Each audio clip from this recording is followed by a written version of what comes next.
जी Atul sir, next है आशुतोष गुप्ता। जी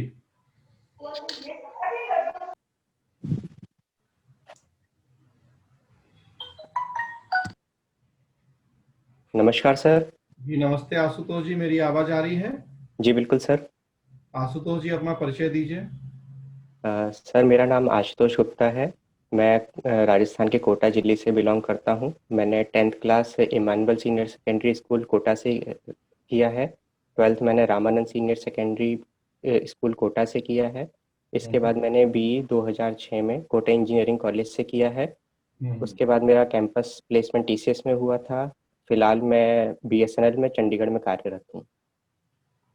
अच्छा अच्छा, आप इसके पहले भी मॉक दे चुके हैं?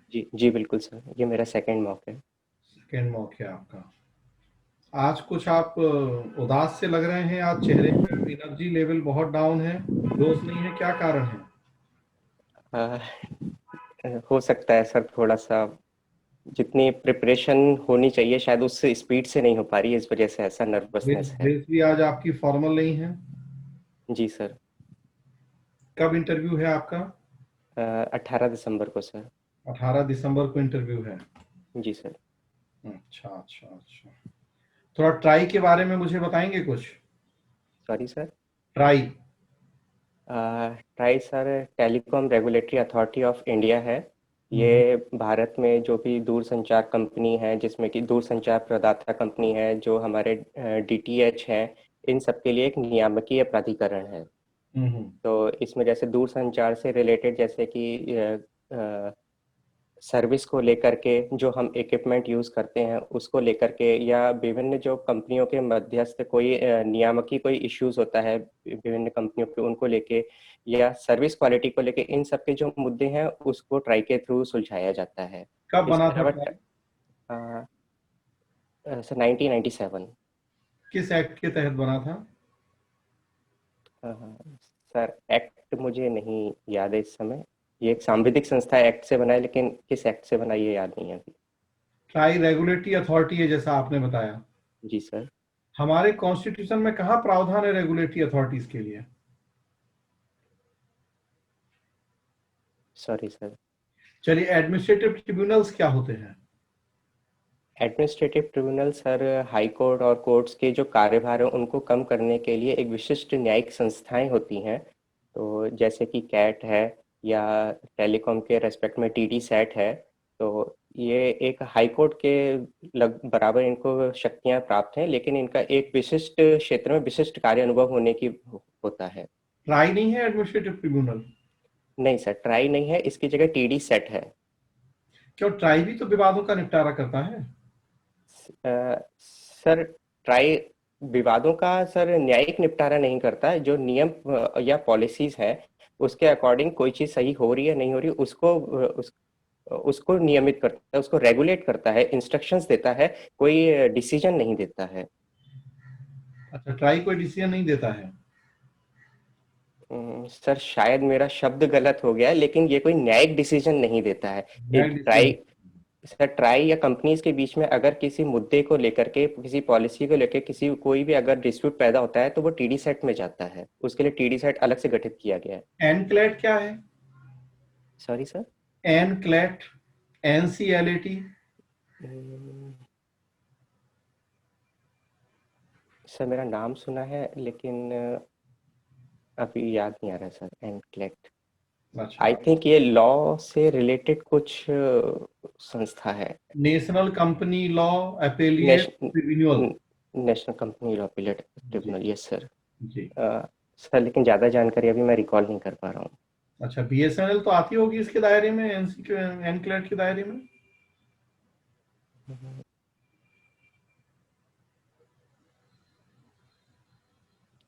सर मुझे एग्जैक्ट जानकारी नहीं है, लेकिन मैं एक अनुमान लगा सकता हूँ क्या? जी बताएं। मुझे लगता है सर एनक्लेट में जो कंपनी एक्ट 1956 के अंतर्गत जो कंपनीज रजिस्टर हुई हैं वो एनक्लेट के दायरे में आती हैं। मैंने आज तक BSNL का कोई मुद्दा एनक्लेट में मेरी जानकारी में नहीं आया। शायद ये एनक्लेट के दायरे में नहीं आती है। तो क्या BSNL 56 के कंपनी एक्ट में रजिस्टर्ड नहीं है? हमारे देश में तो जो भी कंपनीज बनती हैं, गवर्नमेंट कंपनीज या प्राइवेट कंपनीज, वो तो कंपनी एक्ट में रजिस्टर्ड होना कंपलसरी है उनका तो। सॉरी सर, इसका बिल्कुल क्लियर विजन नहीं है मुझे इस समय। ओके, चलिए कोई बात नहीं। ये बताएं कि ट्राई की जरूरत 97 में ही क्यों पड़ी, उसके पहले क्यों नहीं थी जरूरत इस तरह की संस्था की? सर 97 से पहले, जब एक्चुअली 91 तक, जब तक हम एक क्लोज्ड इकोनॉमी थे, जब तक हम एलपीजी वगैरह लेकर के नहीं आए थे, तो पूरी तरह गवर्नमेंट की मोनोपोली थी। और तो गवर्नमेंट रेगुलेटरी सर्विस प्रोवाइडर सब गवर्नमेंट ही था। उसके बाद से जब प्राइवेट प्लेयर्स इंट्रोड्यूस हुए, तब ये सर्विस को लेकर के या इंटरनल डिस्प्यूट है, दो कंपनियों के बीच को लेकर के जो डिस्प्यूट है, ये सब चीजें सामने आई और गवर्नमेंट ने इन चीजों को रेगुलेट करना शुरू किया इसके माध्यम से। ओके, न्यूज़पेपर में अक्सर ऐसा पढ़ते हैं कि अभी जो कंपनीज, जितनी भी जियो या दूसरी कंपनीज हैं, जो हमसे वो टैरिफ प्लान ले रहे हैं, पर जीबी क्या चार्ज कर रहे हैं, हमसे बहुत कम है वो। जी सर। और उनकी डिमांड कई गुना ज्यादा की है। जी सर। थोड़ा बताएं ये क्या है पूरा मामला? सर बेसिकली इसके लिए एक टेक्निकल टर्म है, ARPU, एवरेज रेवेन्यू पर यूजर। इस समय क्या है कि ये टेलीकॉम, पूरे विश्व में सबसे सस्ता जो टेलीकॉम टैरिफ है वो इंडिया का ही है। तो प्रतिस्पर्धा की वजह से कंपनियों के ऊपर व्यवस्था है कि वो टैरिफ को कम रखे, चाहे वो डेटा यूज को हो लेकर के हो, चाहे वॉइस यूज को लेकर के हो। जो मेन 4 कंपनियां हैं, वो कोई भी एक ऐसा साहस नहीं कर सकती कि एक अकेला अपना टैरिफ बढ़ा दे। और तो वो प्रतिस्पर्धा में बाकी की 3 से, भले उसकी क्वालिटी अच्छी है, लेकिन टैरिफ को लेकर के वो पीछे हट जाएगी। तो इस समय एक जो टेलीकॉम जो फील्ड है बहुत ज्यादा लॉस में जा रहा है। तो सभी कंपनियां ये चाहती हैं कि अपना ARPU बढ़ाना इसलिए जरूरी है क्योंकि कंपनी के जो ऑपरेशनल एक्सपेंडिचर है, जो मेंटेनेंस एक्सपेंडिचर है, कैपिटल एक्सपेंडिचर है, वो सब तो है। उनका जो रेवेन्यू है वो पर यूजर कम है। तो अपना रेवेन्यू बढ़ाने के लिए सब मिलकर के चाहते हैं कि ARPU बढ़ाने के लिए टैरिफ बढ़ाया जाए। अगर टैरिफ बढ़ा देंगे, जैसा मैं जानता हूं कि 35 रुपी पर जीबी तक डिमांड है उनकी, कि उतना टैरिफ होना चाहिए। जी सर। अगर इतना टैरिफ हो जाएगा तो हमारा तो जो डिजिटल इंडिया और उनका कॉन्सेप्ट है वो तो खत्म ही हो जाएगा। कैसे कर पाएंगे हम फिर? सर ये एक साथ ना तो मुझे लगता है ना तो बढ़ाया जाएगा ना बढ़ाया जाना चाहिए। इसमें सर एक दो प्रोविजन किए जा सकते हैं कि हमें पहली बात तो ये कि धीरे धीरे ये टैरिफ बढ़ाना होगा। और मेरी समझ से इतना ज़्यादा टैरिफ बढ़ाने की जरूरत भी नहीं पड़ेगी, क्योंकि जो अदर पॉलिसीज हैं जिसमें कि रिसोर्स शेयरिंग है, जैसे टावर शेयरिंग है, या अगर इन सब चीज़ों को भी मुद्दे भी चल रहे हैं, अगर ये कर लिया जाता है तो कंपनी को इतना टैरिफ बढ़ाने की जरूरत नहीं पड़ेगी। और निसंदेह अगर 35 रुपीज पर जीबी या इससे कम, इससे ज्यादा अगर पर जीबी डाटा के लिए टैरिफ बढ़ाया जाता है तो हम बहुत ज्यादा पिछड़ते जाएंगे डिजिटल इंडिया में। जी जी। चलिए, आज न्यूज़पेपर में एक न्यूज़ पढ़ रहा था, आपको तो जरूर जानकारी होगी कि सबसे ज्यादा इंटरनेट का यूज इंडियन करते हैं। जी सर। पर मंथ शायद 10 जीबी या 12 जीबी का डेटा है। जी सर। लेकिन इतने इंटरनेट यूज का फायदा भारत को नहीं मिलता है। बिल्कुल सर। क्या कारण है? क्या ये मामला थोड़ा बताएं मुझे, क्या है? सर दरअसल होता क्या है, इंटरनेट जो है वो इंटर नेटवर्क है। इसमें विभिन्न सर्वर, अगर सामान्य भाषा में कहें तो विभिन्न कंप्यूटर जुड़े हुए हैं। हम कोई भी एप्लीकेशन या वेबसाइट कुछ भी हम होस्ट सर्व करते हैं तो उसका जो होस्टिंग सर्वर ना तो हमारे यहाँ होते हैं, ना उसकी मेंटेनेंस है, ना तो फिजिकली हमारे यहाँ इंस्टॉल है, ना वो हमारे क्षेत्राधिकार में आता है। ये सब विदेशों में है। तो इसका सर जो भी फायदा होता है वो बाहर जाता है। इसकी सर मेन कमी है हमारे इंफ्रास्ट्रक्चर में कमी, हमारे मैन पावर में कमी, और नॉलेज की नो डाउट हमारे यहाँ कोई कमी नहीं है, लेकिन उसको एक इंस्टीट्यूशनल जो उसको एक समग्र करना चाहिए, वो कमी होने की वजह से ये सारे जो होस्टिंग सर्वर है वो देश से बाहर है। कैसे हम इस कमी को दूर करें? हम अपने देश का पैसा रोकें अपने देश में, क्या हो सकता है आपके हिसाब से? सर मेरी समझ से इसमें 2 चीज़ों पे काम करना बहुत ज़रूरी है। पहला तो जो हम थोड़ा सा पिछड़ गए हैं इलेक्ट्रॉनिक मैन्युफैक्चरिंग के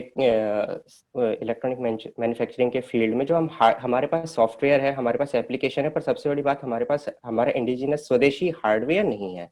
ना तो हमारे यहाँ प्रॉपर जितनी अपेक्षित उतनी R&D हुई है, ना हमारे पास मैन्युफैक्चरिंग कैपेसिटी है।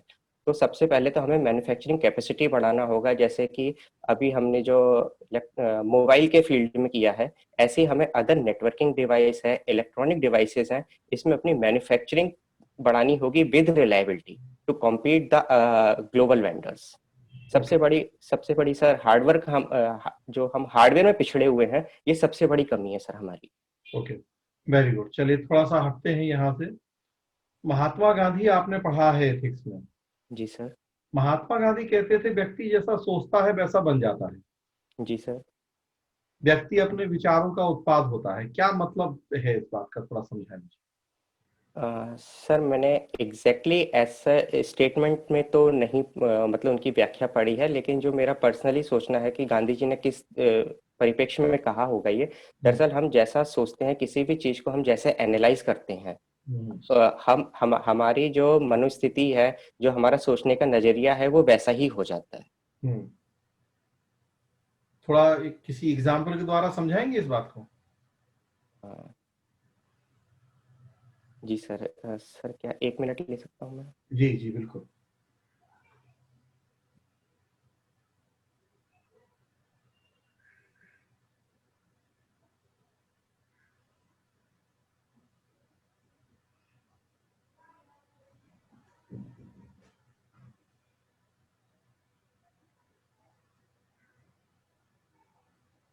सर जैसे अभी कोविड-19 के केस को लेकर के चले, तो इसमें सकारात्मक और नकारात्मक दोनों ही पहलू थे इसमें। अगर हम नकारात्मक की बात करें तो भाई हमें स्वास्थ्य के प्रति या अर्थव्यवस्था के प्रति हमें बहुत ज़्यादा हानियाँ हुई हैं। लेकिन हम वैसे तो ओवरऑल इसकी नकारात्मक ही रहा है, लेकिन अगर हम इसका सकारात्मक पक्ष देखें कि भाई हम डिजिटली हम इम्प्रूव हुए हैं या हमें सोशली थोड़ा सा इम्प्रूवमेंट हुआ है, तो इस तरीके की चीज़ें। सॉरी सर, मैं एलाबोरेट नहीं कर पा रहा हूँ, सॉरी ओके, सर। कोई बात नहीं, थैंक यू। राजेश सर। जी सर। आशुतोष जी सुन पा रहे हैं? जी सर।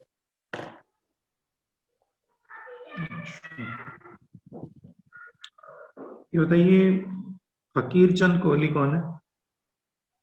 सर फकीर चंद कोहली को भारत में आईटी का संस्थापक कहा जाता है। अभी हाल ही में उनकी डेथ हुई है।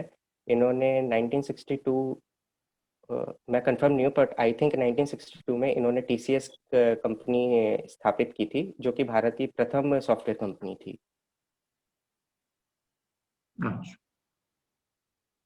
अभी 5G पर कौन कौन सी आईआईटी काम कर रही है इंडिया में? एक तो sir IIT Bombay and IIT Kanpur. दो ही है?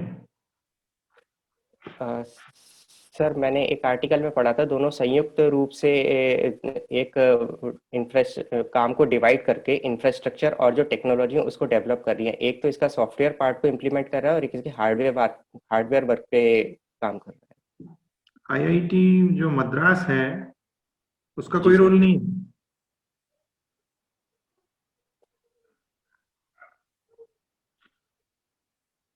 सर दो आईआईटीज हैं, हो सकता है इसमें से एक आईआईटी हो। सॉरी सर, रोल है कोई लेकिन बात नहीं। स्पेसिफिकली। चलिए ये बताइए, अभी जो G20 सम्मेलन हुआ था जी सर। वर्चुअल, हम्म। उसमें हमारे पीएम मोदी जी ने 2 लक्ष्य निर्धारित किए, बताइए। Sorry sir. अच्छा, ऊर्जा को लेकर कुछ कहा क्या उन्होंने?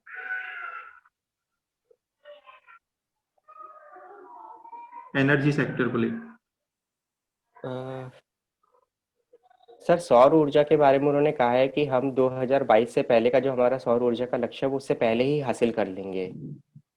अच्छा, आपने पढ़ा है ये या अनुमान लगा रहे हैं? सर मैंने ये पढ़ा है, लेकिन मुझे ये कंफर्म नहीं है कि ये G20 के रेफरेंस में ही कहा गया था। अच्छा, एक डीप ओशन मिशन अभी चर्चा में है। डीप ओशन मिशन क्या है ये? सॉरी सर, मुझे आइडिया नहीं है, सॉरी। अच्छा, चलिए बताइए, डीएफसी क्या है?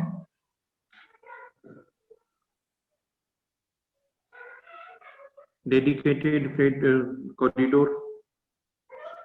Sir, dedicated freight corridor Delhi और मुंबई के बीच में जो के बीच में मालगाड़ियों के लिए एक अलग से डेडिकेटेड एक कॉरिडोर बनेगा।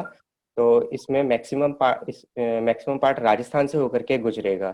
तो इसके दोनों तरफ एक इंडस्ट्रियल कॉरिडोर 150 किलोमीटर का इंडस्ट्रियल कॉरिडोर बनाए जाने की योजना है। ये अच्छा, बेसिकली, वही है या कुछ और है? Sorry sir. आप जो बता रहे हैं वही है या कुछ और भी है इसमें इंक्लूड? कोलकाता को जोड़ने की बात है क्या?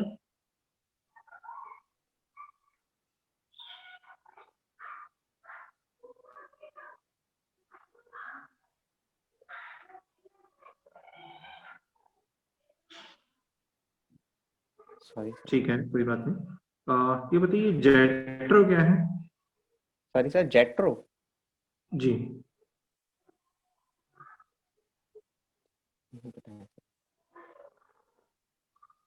करंट अफेयर्स पढ़ रहे हैं आप न्यूज़पेपर? सर, पढ़ तो रहा हूँ लेकिन अच्छा, लोकसभा के महासचिव कौन है अभी?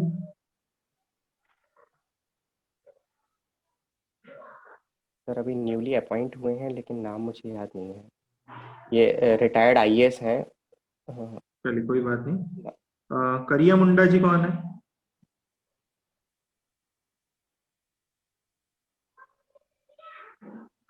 सॉरी सर, नहीं पता है। चलिए, आपने क्या पढ़ा है ये बता दीजिए। न्यूज़पेपर में क्या पढ़ा है अभी? सर, न्यूज़पेपर में जैसे ये किसान आंदोलन के बारे में पढ़ रहा था मैं, और जैसे कि आज विश्व विकलांग दिवस है वो पढ़ा था सर, और कोरोना वैक्सीन के बारे में। चलिए, ये बताइए, किसान आंदोलन कर रहे हैं और कहा जा रहा है कि किसानों को जो कृषि बिल है उनकी कोई जानकारी नहीं है, इतनी ज्यादा जो प्रावधान है वो पूरे पढ़ भी नहीं पाते हैं किसान, फिर विरोध क्यों? पूरे बिल पढ़ लिए क्या उन्होंने, किसानों ने?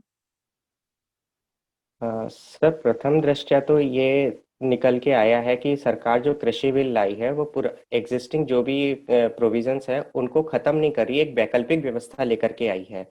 चाहे वो कृषि मंडी में उपज बेचने या ना बेचने की बात हो, उन्होंने एमएसपी के साथ कोई छेड़छाड़ नहीं करी है। रोकना चाहूंगा बीच में। जी सर। आप जो लिखा हुआ है या जो प्रावधान है उनके बारे में बता रहे हैं, मैं जी किसानों सर। की सोच के बारे में बात कर रहा हूँ। क्या उन्होंने सारे बिल पढ़ लिए हैं क्या? सर, ऐसा देखने में आता है कि उन्होंने पूरा बिल ना तो पूरी तरह पढ़ा है, उन्हें कहीं ना कहीं पॉलिटिकली गुमराह किया जा रहा है। अच्छा, कौन कर रहा है गुमराह? अ, सर, इसमें तो जो जो पॉलिटिकल पार्टीज हैं, जो रूलिंग पार्टीज हैं अदर देन बीजेपी, जैसे कि कांग्रेस गवर्नमेंट है, या इनके जो नेता हैं, ये ऐसा है सुनने में आया कि ये इन्हें गुमराह कर रहे हैं। अच्छा, चलिए, मतलब कुछ गलत है या नहीं है ये बताइए आप। किस चीज में सर, इनके विरोध में? जो कानून है, कृषि कानून है, उनमें कुछ गलत है या नहीं आपकी दृष्टि से? सर, कृषि कानून को लेकर के मुझे ये लगता है कि जिस तरीके से इम्प्लीमेंट हुआ या जिस तरीके से बनाया गया, अगर ये पहले ही कहना चाहिए ज्यादा लोकतांत्रिक तरीके से अगर ये बनाया जाता तो इतनी समस्याएं नहीं आती। जैसे कि बिल जिस तरीके से पास हुए, या इसको किसी समिति के पास नहीं भेजा गया, या जब बनाते समय जो किसान यूनियन है उनको नहीं इंक्लूड किया गया, अगर ये सब चीजें होती तो हम किसानों को ज्यादा विश्वास में लेकर के ये बिल पास किए जाते तो ऐसी समस्या नहीं आती। और विपक्ष को साथ में लिया जाना चाहिए था क्या? सर, विपक्ष को भी निसंदेह साथ में लिया जाना चाहिए, लेकिन कहीं ना कहीं हमारे पॉलिटिकल सिस्टम की ये थोड़ी सी दिक्कत है कि सत्ता पक्ष चाहता है कि उसकी एक तरफा कार्रवाई हो, और विपक्ष एक सकारात्मक विपक्ष की भूमिका नहीं निभाता है। उसका विरोध केवल विरोध तक ही सीमित है, सकारात्मक विरोध नहीं है। अच्छा, किसानों ने सड़क पर धारा 288 लिखा था। जी सर। क्या है ये धारा 288? सर, दरअसल जब कानून ने सीआरपीसी की धारा 144 के तहत धारा 144 लगाई तो किसानों ने कहा कि किसानों ने कहा कि हम हमारे कानून इनसे बढ़कर हैं, तो 144 को दोगुना करके उसको धारा 288 कहा और कहा कि हम जब तक समस्या का समाधान नहीं होता वो वहीं डटे रहेंगे। Very good. अच्छा, अभी अंतिम प्रश्न मेरा, आपने कहा कि वैक्सीन के बारे में आप पढ़ रहे थे, जी तो सर। जो रशिया की वैक्सीन है स्पुतनिक 5, जी सर। उसको कौन सी कंपनी बना रही है?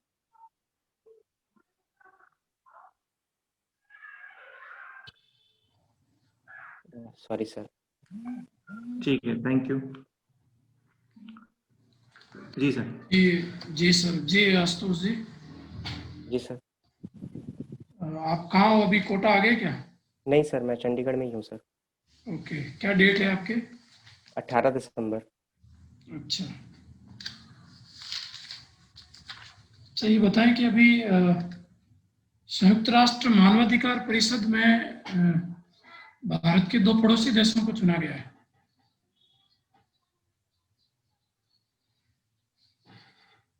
मेरी सॉरी आवाज सर।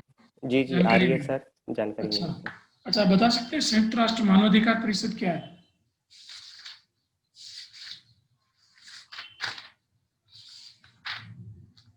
Sorry sir. अच्छा, अभी एक वर्चुअल सम्मेलन हुआ है, उसका नाम है रेज। Raise, RAISE, raise. बता पाएंगे आप इस पर? No sir, sorry sir. Okay, चलिए राजस्थान करंट पे चलते हैं। काजरी ने एक मरुसेना विकसित की है, मरुसेना। पढ़ा है आपने? नहीं सर। तो काजरी क्या है खुद? अ, सर काजरी central arid zone research institute Jodhpur में स्थापित है 1959 में।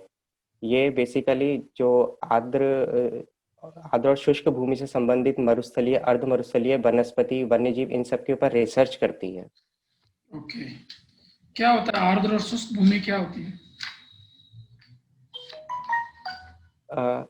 सर आर्द्र और शुष्क भूमि की टेक्निकल प्रेसिपिटेशन को लेकर के एक टेक्निकल मानदंड है, वो मुझे याद नहीं है, लेकिन कुछ आर्द्र भूमि में सर कुछ समय तक अगर लगा वर्षा ना हो और उसकी ह्यूमिडिटी उतनी ना हो तो उसको शुष्क भूमि कहा जाता है। ओके। अच्छा, आर्द्र भूमि से संबंधित, वेटलैंड से संबंधित एक इंटरनेशनल कन्वेंशन हो रखा है। 1971 में सर रामसर कन्वेंशन है। कहाँ है ये रामसर? ईरान में सर। क्या कन्वेंशन है ये? सर ये बेसिकली विश्व में जितने भी वेटलैंड्स हैं उनके संरक्षण के लिए ये 1971 में एक कन्वेंशन हुआ था, जिसमें भारत भी एक पार्टनर कंट्री था। तो जितने भी हमारे वेटलैंड्स हैं और उनसे जुड़ी जो इकोलॉजी है उसको संरक्षित करने के लिए कन्वेंशन था। गुड। राजस्थान में अच्छा, कितने वेटलैंड है राजस्थान में? रामसर साइट्स कितने हैं? 2 हैं सर, एक तो केवलादेव उद्यान और सांभर झील। ओके, और all over India? Sir all over India exact idea नहीं है, पर 36 है, 35 या 36 हैं। अच्छा, अपने राजस्थान में गैस आधारित बिजली उत्पादन संयंत्र कहाँ लगा हुआ है? गैस आधारित सर 12 अंता में लगा हुआ है सर। ओके। अच्छा, शहरी या जनजाति के बारे में कुछ बता पाएंगे? सहरिया जनजाति सर मुख्य रूप से बारां की किशनगंज और शाहाबाद तहसील में पाई जाती है और इसे आदिम जनजाति का दर्जा प्राप्त है। ये राजस्थान में पाई जाने वाली जनजातियों में सर्वाधिक पिछड़ी जनजाति है। ओके। एक किसान आंदोलन हुआ है, दूध व खारा किसान आंदोलन। जी सर। पढ़ा है आपने इसके बारे में? जी सर। बताइए क्या है? सर दूध व खारा किसान आंदोलन चूरू में हुआ था, वो तत्कालीन बीकानेर रियासत का पार्ट था। ओके। एक सिंगर थे जगजीत सिंह, वो राजस्थान में कहाँ से संबंधित थे? जगदीश सिंह। जगजीत सिंह जो गजल। जगजीत सिंह जी जी जी जी, वो श्री गंगानगर के। ओके। उनका जो सिंगिंग था वो किस शैली की गायन शैली थी? वो सर गजल शैली में गाया करते थे। अच्छा, उनकी गजल सुनते हो आप? सर फिलहाल तो नहीं, पहले सुनी हुई है। कौन सी? सर एक तो सरफरोश मूवी का ये जो गाना है उनका, होश वालों को खबर क्या, बेखुदी क्या चीज है, वो सुनी है सर। और ठीक है। अच्छा, ये और जीएनपी आपने पढ़ा है, इंदिरा गांधी नहर प्रोजेक्ट? जी सर।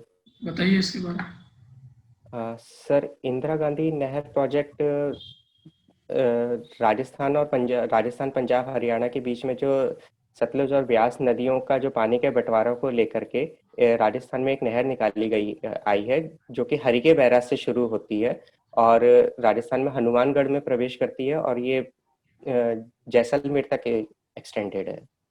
ओके, इसका एंट्री पॉइंट कहाँ है ये? एंट्री पॉइंट सर हुसैनी वाला, ना सर हुसैनी वाला में तो ये ओरिजिनेट होती है। हुसैनी वाला कहाँ है, राजस्थान में या पंजाब में? हुसैनी वाला पंजाब में है सर ये। अच्छा, एक नहर में एक हेड पॉइंट होता है, एक जीरो पॉइंट होता है। Head point and zero C. Point.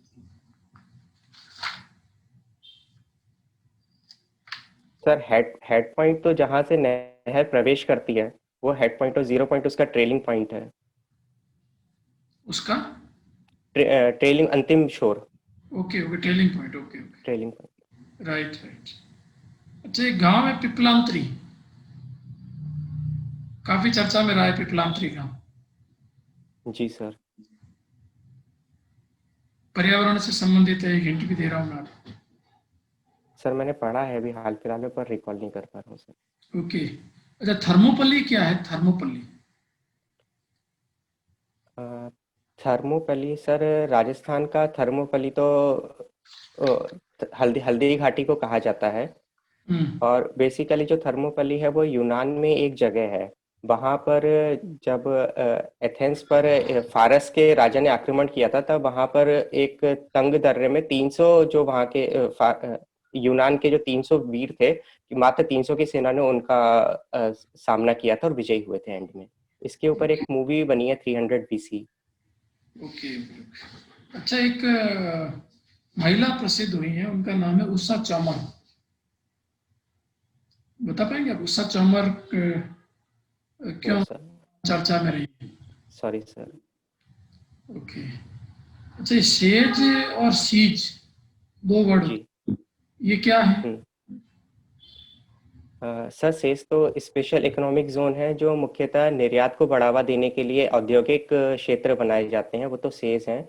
और हाँ। सीज जो है वो सोलर एनर्जी एंटरप्राइज जोन है, जो सौर ऊर्जा है उसको बढ़ावा देने के लिए स्पेशल जोन जो बनाए गए हैं। अच्छा, सीज में कौन से जिले शामिल हैं? जैसलमेर, बाड़मेर और जोधपुर। गुड। अच्छा, एनसीआर क्या होता है? Sir NCR national capital region है, अच्छा। जिसमें दिल हाँ। जिसमें सर दिल्ली और आसपास के क्षेत्र जैसे यूपी का नोएडा हुआ, हरियाणा का भिवाड़ी हुआ, और राजस्थान से अलवर अलवर क्षेत्र, भरतपुर का कामा क्षेत्र, ये सब एनसीआर रीजन में आते हैं। एनसीआर क्यों बनाया गया?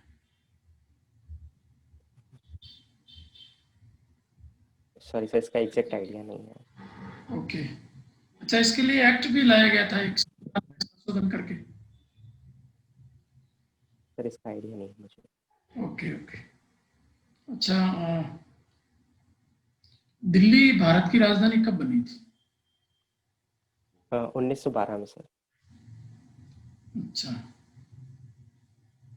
हम्म। अच्छा, आपने बड़ी ठनी के बारे में सुना है? Sorry sir. बड़ी ठनी? नहीं सर। बड़ी ठनी नहीं सुना आपने? इतना चित्र है ये। सॉरी सर, नहीं सुना सर इससे पहले। ओके। अच्छा, अभी हाल ही में ईज ऑफ डूइंग बिजनेस की रिपोर्ट प्रकाशित हुई है। जी सर। इसमें राजस्थान का कौन सा स्थान है? नॉट श्योर सर, लेकिन एट्थ है, एट्थ जो पोजीशन पे है। अच्छा आंसर है, बिल्कुल राइट है। अच्छा, ये इसमें फर्स्ट कौन है, पहला स्थान? पहला स्थान सर यूपी का है। यूपी? एक बार और सोच लीजिए।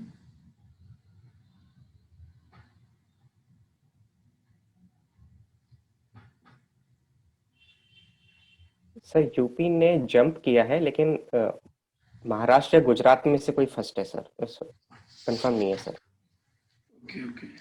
अच्छा, एक पत्रिका गेट बनाया गया है जयपुर में, ये जी किस सर। योजना के तहत बनाया गया? सॉरी सर, किस? योजना के तहत बनाया गया?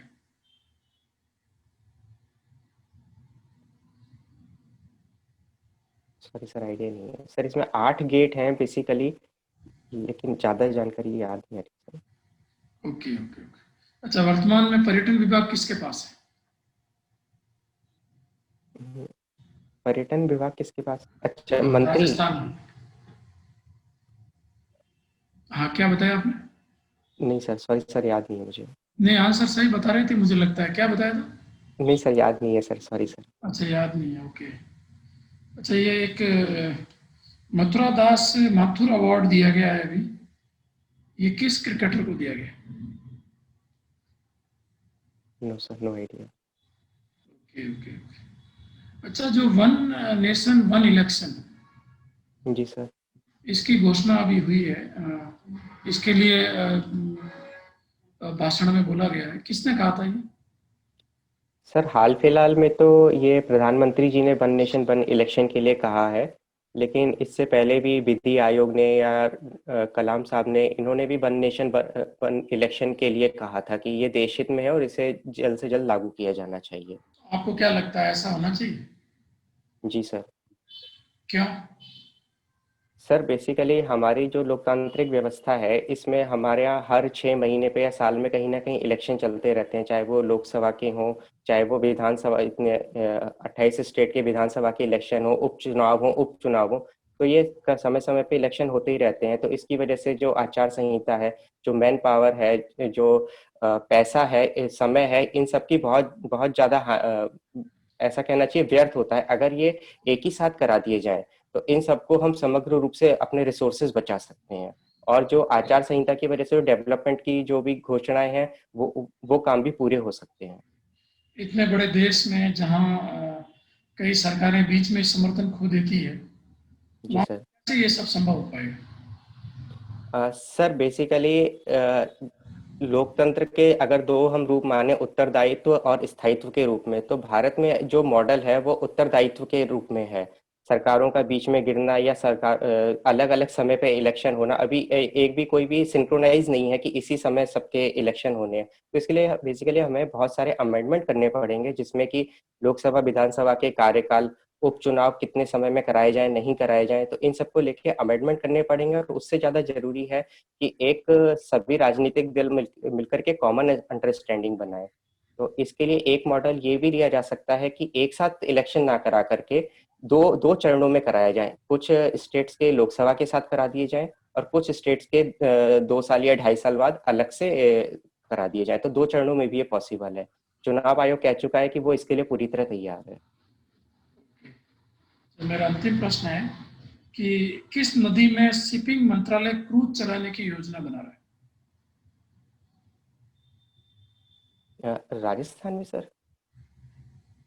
राजस्थान में सर। हाँ। सर चंबल नदी में, ये कोटा में, कोटा बैराज से लेकर के गैपरनाथ तक। अच्छा, कितने किलोमीटर है ये? ये लगभग सर 100 किलोमीटर, 80 या 100 किलोमीटर है सर। 80 से 100 किलोमीटर है। 30 किलोमीटर है ये। अच्छा, ये हाँ सर। बीच में कौन कौन से दर्शनीय स्थल आएंगे फिर इसमें? सर इसमें कोटा बैराज से शुरू करें तो झाला जालिम, कोटागढ़ पैलेस है, झाला जालिम सिंह की हवेली है, और चंबल गार्डन है। उसके बाद में गैपरनाथ, और फिर एंड में गरड़िया महादेव। Okay, good. जी अतुल सर।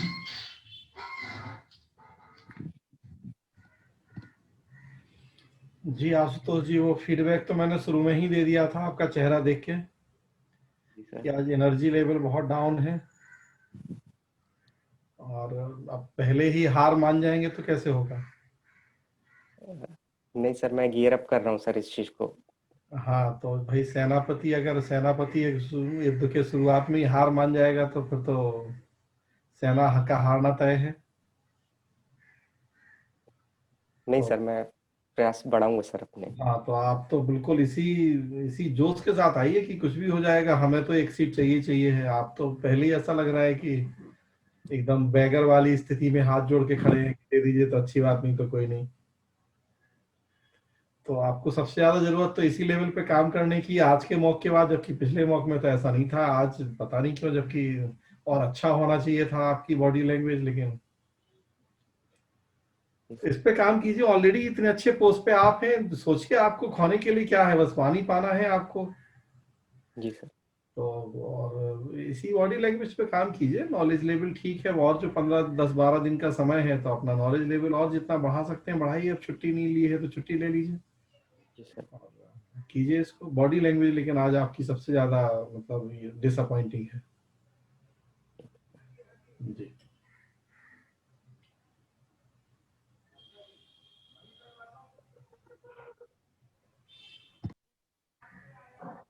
जी आशुतोष जी, जी सर। एक तो गलत तथ्य देने से बचें। जी। जो प्रश्न करता है उसको उत्तर भी पता होता है। एक आपने जैसे थर्मोपल्ली के बारे में बताया कि 300 सैनिकों की विजय हुई थी, 300 में से 299 मारे गए थे, एक बचा था। और उसका समय भी आप गलत बता रहे हैं, कब युद्ध हुआ था ये थर्मोपल्ली का, स्पार्टन जो सैनिक थे, ठीक है।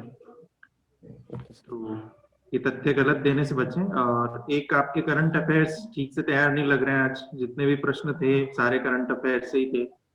जी सर। अधिकतर प्रश्नों के उत्तर आपके सही नहीं थे या आप उत्तर नहीं दे पाए। जी। तो इन कमियों को सुधारिए।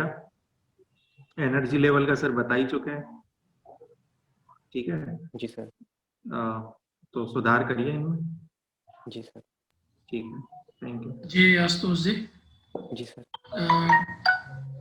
उत्तर अच्छा देते हैं, भाषा शैली बढ़िया है, आवाज़ अच्छी है, पर कहीं कहीं लगता है जब आपको उत्तर नहीं आता है तो आप अपने आप को डिप्रेस फील करते हैं और आपके चेहरे पे निराशा नजर आती है। तो ये कोई ज़रूरी नहीं कि आप 100 के 100 क्वेश्चन आप बताएं, पर जब आए हो तो सॉरी बोल के कूल रहिए, कॉन्फिडेंट रहिए। इसमें आपको निराश होने की बिल्कुल भी आवश्यकता नहीं है। जी सर। बाकी पर्सनैलिटी अच्छी है। आज आपने थोड़ा सा तैयारी उतनी शेविंग वगैरह नहीं कर रखी है अच्छे से। जी सर, मैं प्रिपेयर नहीं हो पाया सर पूरी तरीके हाँ, से। प्रिपेयर हो जाइए। नेक्स्ट डेट क्या मिली है आपको? सर आई थिंक 11 तारीख दी है आपने। हाँ, तो तब आप एक अच्छे से ड्रेसअप में आइए, कोट श्योर सर। जी जी। लगे सर एक क्वेश्चन पूछना चाह रहा था मैं। क्या हम इंटरव्यू में ब्लेजर या कोट पहन सकते हैं या फॉर्मल स्वेटर ही पहने? जी अतुल सर, ब्लेजर या कोट पहनिए, ज्यादा अच्छा लगेगा आपको। Okay sir. सर टाई की तो आई थिंक जरूरत नहीं है ज्यादा। टाई पहनिए, टाई पहनिए। ब्लेजर कोट, अब तो इतना ठंडा मौसम है, आप ऑलरेडी अधिकारी हैं तो बिल्कुल प्रॉपर जाइए, आपको एकदम अधिकारी बन के। ठीक सर। टाई पहनिए, कोट या ब्लेजर पहनिए, पर्सनालिटी निखर के आएगी। और आपको इस समय तो कोई मतलब ही नहीं है, बिल्कुल वही है आप। Okay sir. स्वेटर में नहीं जाइए, स्वेटर ठीक नहीं लगेगा। ठीक सर। जी। और टाई भी अगर आप टाई के रिचुअल है तो टाई पहने, नहीं तो अगर आपको लगता है कि आप अनईजी फील करते हो तो फिर रहने ही दें। कोई मीटिंग इसके द्वारा होती है। अजय सिंह, आवाज बंद करो भाई। अजय सिंह, तो बाकी सब्जेक्ट लेवल पे आपको आशुतोष जी तैयार करने की जरूरत है। Rajasthan current, India current, polity के जो मेन अनुच्छेद हैं, अभी हिंदी घटनाक्रम उसके अनुच्छेद हैं। 3-4 महीने की जो बुक्स हैं जो करंट इश्यू की वो पढ़ें, एथिक्स पढ़ें, जो भी 8-9 पोर्शन है वो आपको अच्छे पढ़ने चाहिए। जी सर। ना अभी इतना भी कम टाइम नहीं है कि आप बढ़िया तैयार नहीं कर सकें। बिल्कुल आप ऑर्डर पे खड़े हो, बस हल्का सा उसकी जरूरत है। आप अच्छी से तैयारी करेंगे तो सेलेक्ट हो जाएंगे। जी सर। है ना? ठीक है, बहुत बहुत शुभकामनाएं आपको। Thank you sir. ओके जी। Atul sir, Rajesh sir. जी सर। बस आज इतने ही लोग थे सर। ठीक है, ठीक है, ठीक जी सर, धन्यवाद सर।